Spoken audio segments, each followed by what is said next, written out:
Welcome to the Health Coach Nation podcast. My name is Hailey Rowe. I'm a sales and marketing coach and strategist for health coaches, life coaches, and wellness professionals who want to become a leader in their field by building their online community, rocking their sales process, and finally feeling confident about how they promote themselves and their marketing. On this show, we talk about tips to grow your business, save yourself time, and finally be able to create a sustainable, profitable business. Let's get into it. If you're a new coach and you're looking to get your next client or your next sale, I want to invite you to my free live class coming up May 17th, that's a Tuesday at 6 p.m. Central Time, because I'm going to be sharing with you the 4 basics of client attraction and the standout formula to attract paying clients, people who can actually afford your services, if you know what I mean. So if you want to join me for this, go to HaileyRowe.com, scroll down on the homepage, sign up for my email list. You'll see a little email box for my free niche marketing training and Instagram bio checklist. That's how you sign up. You'll get a free gift and you'll get the updates about the class and how to attend and all that good stuff. It's free. We're going to have a good time. We're going to get you out of overwhelm mode and we're going to get you stopping this whole shiny object syndrome thing that you're getting stuck in. So I can't wait to see you. Let's do this May 17th, 6 p.m. Central Time. See you there. I am live today with Sarah, the Pivoter, and she helps the insatiably curious to become their own success story without saying yes to everything using personal passion clarity techniques. So I can't wait to hear more about what personal passion clarity techniques are. And Sarah, why don't you start by just sharing with you why you do what you do? Yeah, absolutely. Thanks for having me here today, Hailey. It's a real pleasure. So I got into what I'm doing because I've always really been interested in personal development since I was very young. I would take all these different courses, and I really like to focus on that word development because there's a lot of people who think that, oh, I need to improve, I need to do more. And that was certainly me. I thought the more that I did, the more valuable I became. And it was this constant cycle of that external validation. Like if I just get this one more gold star, this next thing, and it was never enough. And so I often felt like I was not enough and I had to consume more and more and more and then do more and more. And I think a lot of people get stuck in these cycles. And so it was through my own journey of the personal development's interest and passion for the last 20 years, as well as taking other people through their journeys of change, becoming a first-time manager in the corporate space, helping people rediscover what their passions truly are and pivot into those areas that has gotten me to where I am today. I love that. Yeah. So when it comes to us thinking that we're more valuable or when we do more and more, when we accomplish more and more, I think that can be sometimes a double-edged sword for people because they're afraid to let that part of their identity go of being like the accomplisher and the high achiever because they think, well, if I'm not that, then like, who am I? I'm going to be so lazy, you know, all these things. And there's so much beliefs attached to it. So what would you say to women and coaches specifically who are listening who feel like they're never doing enough? What would be some support to help them with that belief?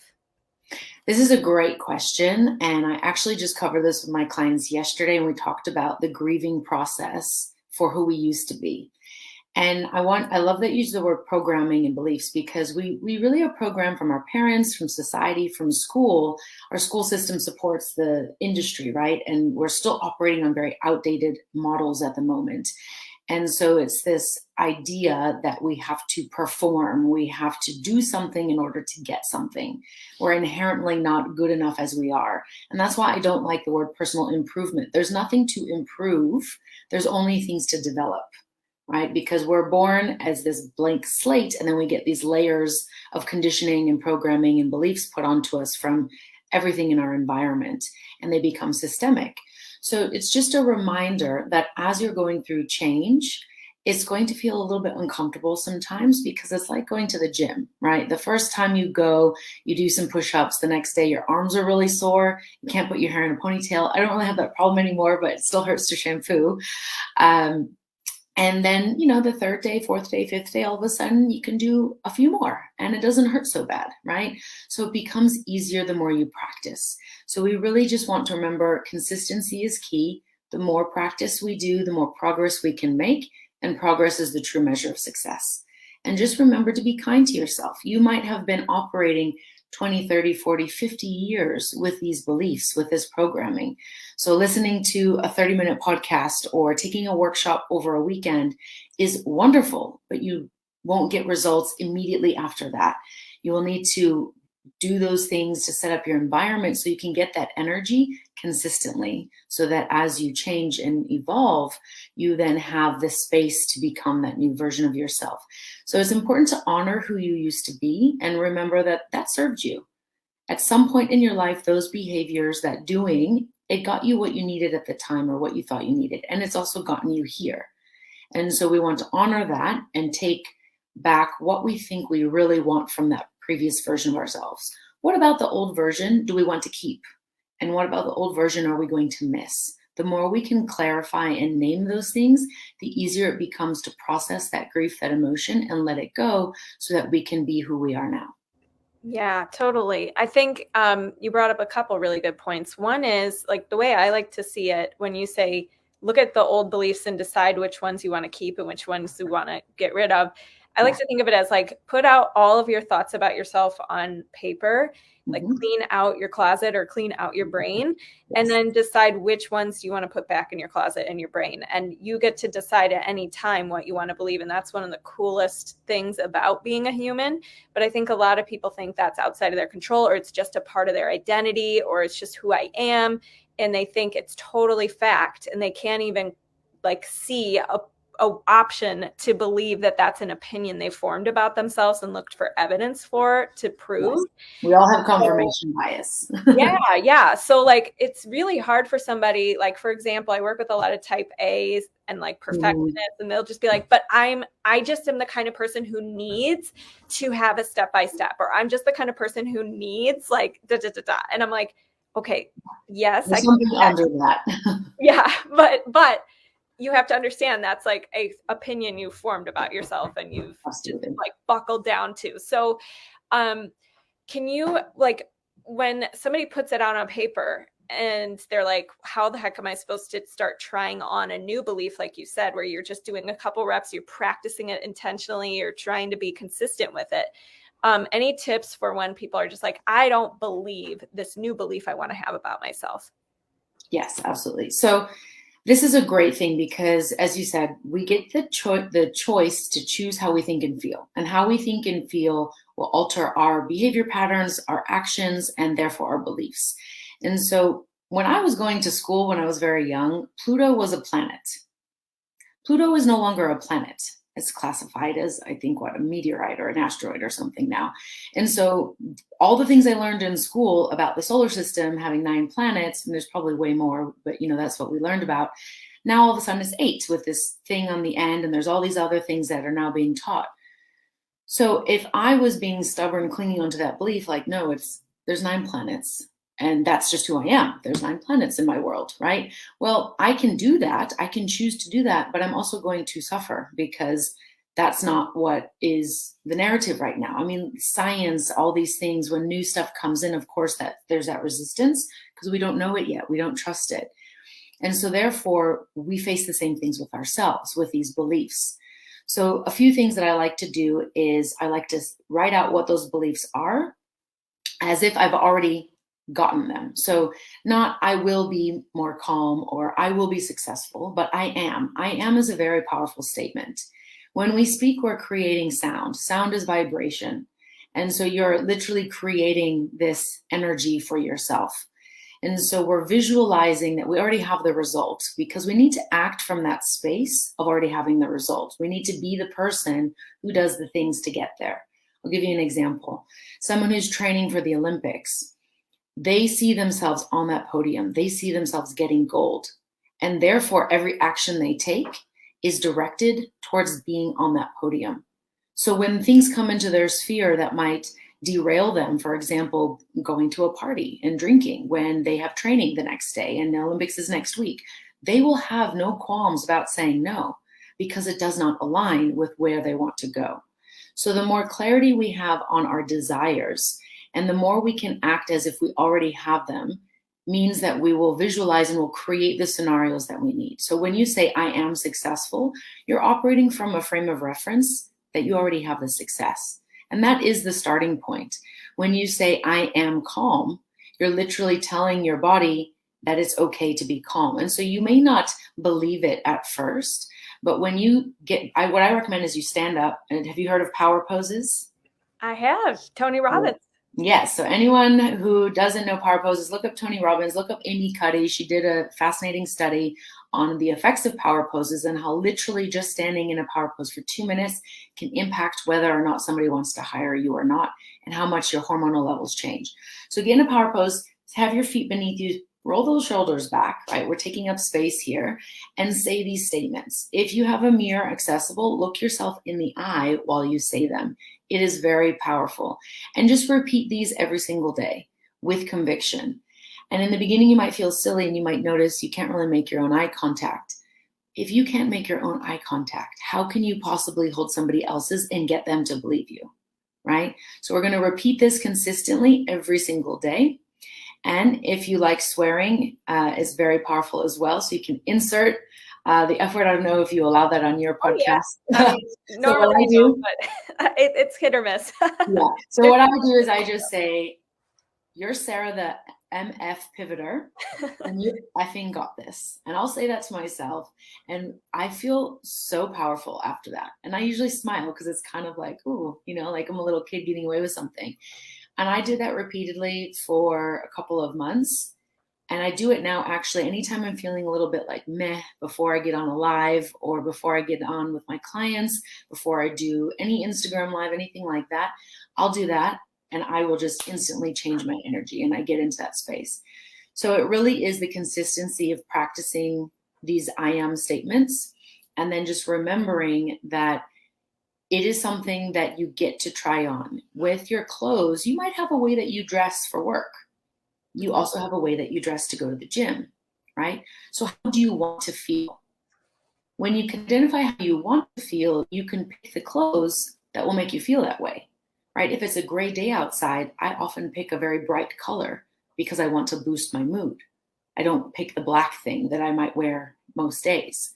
So you get to choose what you're going to try on. Another way to think of it is like a flavor of ice cream. Maybe your go-to is chocolate, but it's a really hot day outside and you're just really feeling like a tangy sorbet. So you want to feel that flavor in your mouth, so you choose the tangy sorbet. So identifying how you want to feel will help you with trying on these new behaviors.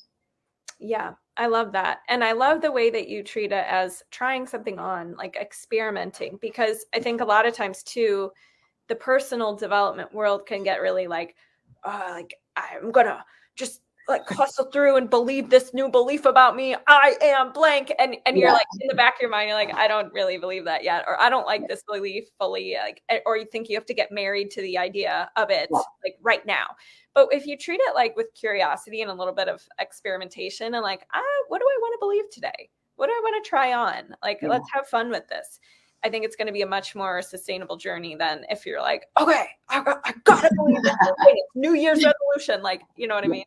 No, exactly. And you get the chance to pivot through. And it's, for the type A's out there, I'm also very logical and rational. It's a data experiment. You're a scientist, right? You're getting the data of what feels good and what doesn't. And you might not have ever looked at that this way before, but that's all it is. So the more you take action, the more you get to identify, hey, that felt good. Hey, that didn't feel good. And then you get to choose from that space. I mean, many of us think about what we don't want, right? We know what we don't want, but we can't really clearly articulate what we do want. And that's why we're getting that frustration and struggle of getting there, because we don't have enough clarity yet. So digging into the desires or wants that you have, what you think you need, and then going even deeper. What will having this thing afford you, right? If I need to have the the steps all mapped out. What does that give you when everything's mapped out? How does that make you feel? What results does that give you when you have it? Allowing yourself to dig into this layer by layer, and each question you ask yourself, again, asking why. Why is this important? What does this afford me in my life? What does it limit me when I have this? Because everything has a limit and a serve. I don't really subscribe to the limiting beliefs because every belief has a limit and a serve. Yeah, really well said. There's a couple of, first of all, I love that you gave a tactical like exercise they can do with the power poses and the affirmations and look themselves in the mirror. That was such a really good point. But one of the things I also want to mention that you're bringing up is asking yourself powerful questions. So the whole thing about what is going right? What am I happy about? How will I feel when I'm at XYZ goal? And how can I feel that today? How can I, create that feeling for myself right now? Those are such better questions than what's everything that's wrong with me? What's wrong? Why is all this stuff happening to me? Like all this kind of these questions that just don't serve us. But going back to what you said about beliefs serve and have maybe a downside. I totally agree with that. And I think any belief you're holding on to that maybe you haven't let go of yet, but you want to, might be because you haven't identified how it is serving you and why you're wanting to hold on to it, right? So I want to bring up the topic of two things. One, imposter syndrome, and one second one is procrastination. So with imposter syndrome, why would somebody, what's the win or serve or reason why they might want to hold on to, I'm not enough, I should stay quiet, I'm not enough type of idea? Like, tell me what could be the positive potentially of that belief? Yes, so this is a great one. So with imposter syndrome, I also just want to point out the very flawed logic, right? So with imposter syndrome, it's this scenario of, you're at Harvard and you're at MIT, you're at the job, and you're sitting there thinking like, oh my God, how did I get here? I've somehow fooled them all and they're going to find me out any day. Like, I have to work really hard to make sure that doesn't happen. What you're actually saying by the same logic is that everyone around you is an idiot because you fooled them and they don't know how to make their own decisions and assess whether you're qualified or not to be there. And that's a quite narcissistic point of view, isn't it? So the people who suffer from imposter syndrome are operating under this flawed logic and being crushed under the weight of it. And believe it or not, most high performers will have this syndrome more than the other people. And it's just this kind of common affliction, if you will. So the biggest thing here is that people with higher empathy often face imposter syndrome as well. So when we have an imposter moment, if we can pivot our thinking and our mindset to having imposter moments, that's that temporary feeling of, oh my gosh, I don't know if I have the skill set to do this yet. Maybe it's your first time doing something. And the first time you learn to walk, the first time you go to pick up a weight, the first time you learn to write, you don't know what you're doing, right? You have to learn, you have to practice. And the first time it might be a bit clunky. You can't read anything, right? You have no control over the pen. And then you get better and better. And so you know that you have the ability to learn. When we can shift our focus to this, and we know that we have the ability to learn. So even though I don't know how to do it yet, doesn't mean that I can't learn how to and that I can't get better. We can always develop ourselves, right? And so this shift to imposter moments allows you to operate from the place of, I can develop my skill set wherever I put my attention. And it's okay that I don't necessarily know how to do it now, but I have the resources to get there. And this allows you to reduce that anxiety. And it reminds you that you don't really think everybody around you is an idiot and that they don't know what they're doing. Because imagine that you said that to them. Imagine say to someone, oh, well, I feel like I just snuck in here and you chose me out of pity, or you chose me because of whatever. They would be offended, most likely, because you're attacking their ability to make good decisions. So if we can operate from that space, we know why imposter syndrome exists. Now, how does it serve us? Well, if you really care about doing a good job, you care about serving the people that you're there to serve, you care about delivering high quality, you want to learn, you want to improve. So this feeling of, I want to get better, this feeling of, I know that I don't know everything yet, and therefore I'm going to focus on these areas, allows you the pathways and maybe the fire under your ass to do the things. What we can do by shifting to imposter moments is remove the crippling anxiety and interrupt the pattern, the anxiety loop that we're stuck in, so that we can shift into a more neutral space while we're learning, rather than still up in our head of, oh my gosh, I don't know, and therefore not actually absorbing what we need to learn. Yeah, really good. Yeah. Like I say, I think one of the things that imposter syndrome, a way it serves us potentially is also it keeps us kind of hiding, because when we feel like we're never enough and we're in our heads, we're not doing what you said, learning and serving and showing up and putting ourselves out there and seeing how we can help people. And sometimes that part is uncomfortable because some people don't want to be helped, or some people don't like the way you help, or whatever it is, right? So I think you bring up a really good point. And I think the other thing with imposter syndrome, as you said, is like, it is a little bit selfish because it keeps you in your head.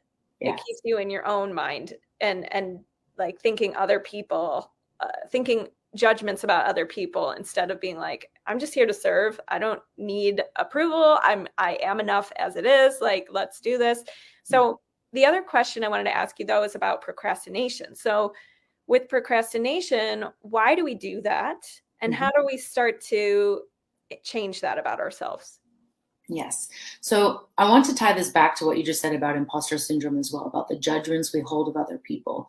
Whenever we make a judgment, whether it's about a person, a place, or a thing, we're actually making a judgment about ourselves. It's usually a projection.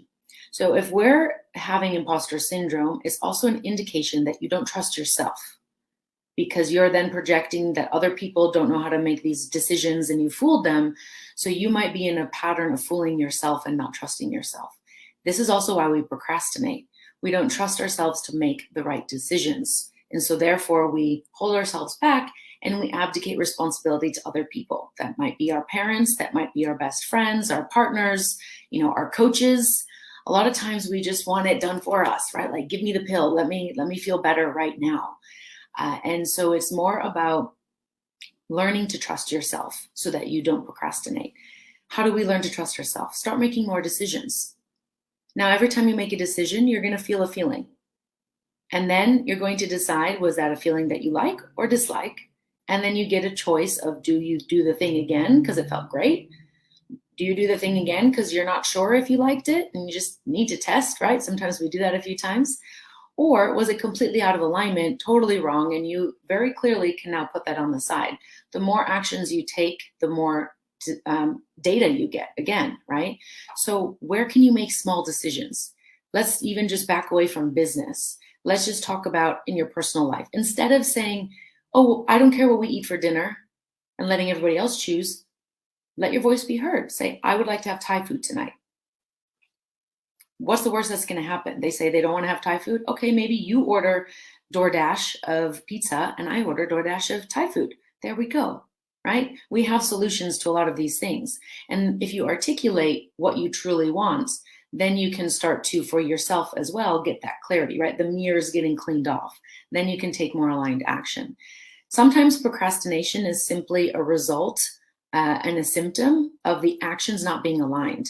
So really looking at, what have you been doing where you're procrastinating? Is this something that you really want? Or is this something that you were told that you should want? And when you can start digging into that a little bit, then these monsters that have become so big chasing you, when you turn around and face them, you realize that it's just like an ant on the ground, and now you can step over it, right? You don't have to be chased by it, wondering, what's going on behind you. So with procrastination, identifying that root cause of, is this mine or is it somebody else's? Understanding the type of procrastinator you are. That's something that I do with my clients. Some of us overbook so that we stay in the busyness cycle, right? That adrenaline rush. Some of us are shiny object syndrome. So we just try to do too many things at one time. Some of us self-deprecate. So there's these different styles and modalities. The more you can understand this about yourself, and whether you take a Tony Robbins DISC assessment or the Myers-Briggs, these really helps you to gain that awareness. And from awareness, you can take more aligned action. Yeah. And a good question might be, what am I trying to avoid here? What feeling am I trying to avoid? What outcome am I trying to avoid, to get a little clear on what kind of procrastinator are you, perhaps. Yes. So that's awesome, Sarah. And I really like your tips. I know that you have a podcast, so I want to talk in a minute about how everybody can stay connected with you, hear more about you. But before we do, I want to make the announcement to everybody who is here live that on Tuesday, May 17th, we have the 4 Basics of Client Attraction class coming up and how to stand out as a coach. And it's going to be live. So if you want to come to that and you're hearing this on the podcast or you're hearing this live, you can comment live class below and I'll send you the info. Or you can DM me on Instagram at Hailey_Rowe and get the information for the class. But in the meantime, Sarah, how can people connect with you and learn more about you? Yeah, absolutely. Thank you. So I'm on Facebook. Sarah Kalmeta is my name. Sarah the Pivoter is where you can find me on Instagram. I have a link tree there as well, and you can click through to all my different resources. I do have my own podcast, which I know, Hailey, I'm going to have you on there as well coming up here, and it's called The Pivot Cast. And that goes live into LinkedIn, my private Facebook group, Jedi Mindset Strategies for Ambitious Humans Who Like to Get Shit Done, as well as YouTube. And so you can follow on any one of those platforms and catch the live episodes or the replays. Cool. Well, thank you so much, Sarah. I appreciate it. Thank you very much, Hailey. It's been a pleasure. Thank you so much for listening to today's episode. And if you liked it and want to reserve your very own free sales audit, go to haileyrowe.com/strategy-call to book your very own free sales audit. On the call, we'll talk more about the common concerns you get from your ideal clients, how to overcome those concerns, how to coach through objections, how to change your mindset around sales, and improve your sales process so you can be closing and converting more clients. I can't wait to connect with you, and go to haileyrowe.com/strategy-call to take the first step. Thanks so much. Have a good day.